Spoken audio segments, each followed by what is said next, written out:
आज हम ज्ञान सागर के इस सेशन में स्क्वायर रूट निकालने का सबसे बेस्ट तरीका और सबसे कम समय में कैसे स्क्वायर रूट और क्यूब निकालना है वो आज हम सीखेंगे।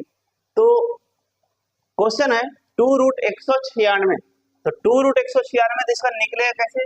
जो 1 है, 9 है, 6 है, इसको क्या करना है, सबको बारी बारी से जोड़ लेना है। 1 9 प्लस 6 कितना हुआ?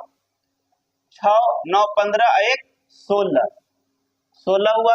और जो 2 है, 2 रूट है, इसमें से 2 घटा देना है तो क्या हो गया? 14। तो 14 का स्क्वायर कितना होता है? 196 होता है।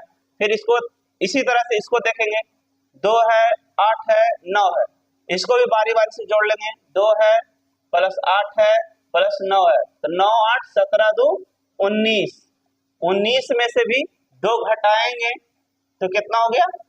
17। 17 का स्क्वायर कितना होता है? 289 होता है। फिर उसी तरह से 2√64 कैसे निकलेगा?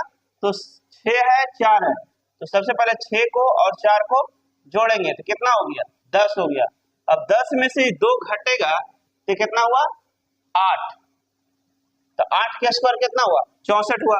फिर देखो उसी तरह से फिर 2√25 को देखेंगे तो 2 है, 5 है, तो 2 और 5 को क्या करना है? जोड़ देना है। 2 और 5 कितना हुआ? 7 हो गया। अब 7 में से 2 को घटाएंगे तो कितना हुआ?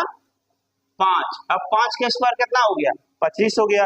अब उसी तरह से क्यूब, कुछ क्यूब भी देख लेते हैं कि कैसे निकलेगा। तो जैसे स्क्वायर रूट निकाले उसी तरह से भी क्यूब निकलेगा। तो देखो सबसे पहले ये तीनों को जोड़ लेना है। 1 प्लस 2 प्लस 5 कितना हुआ? 5 2 7 1 8।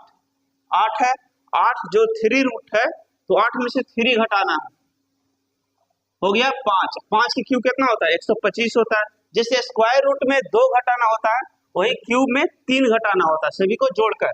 फिर देख लेते एक और है 343। तो 3 4 और 3 को जोड़ते हैं, 4 3 7 7 3 10। अब 10 में से 3 को घटाएंगे तो कितना हो गया? 7। अब 7 के क्यूब 343 होता है। इस तरह से सबसे बेस्ट तरीका स्क्वायर रूट और क्यूब रूट निकालने का था जो आज हमने सीखा है।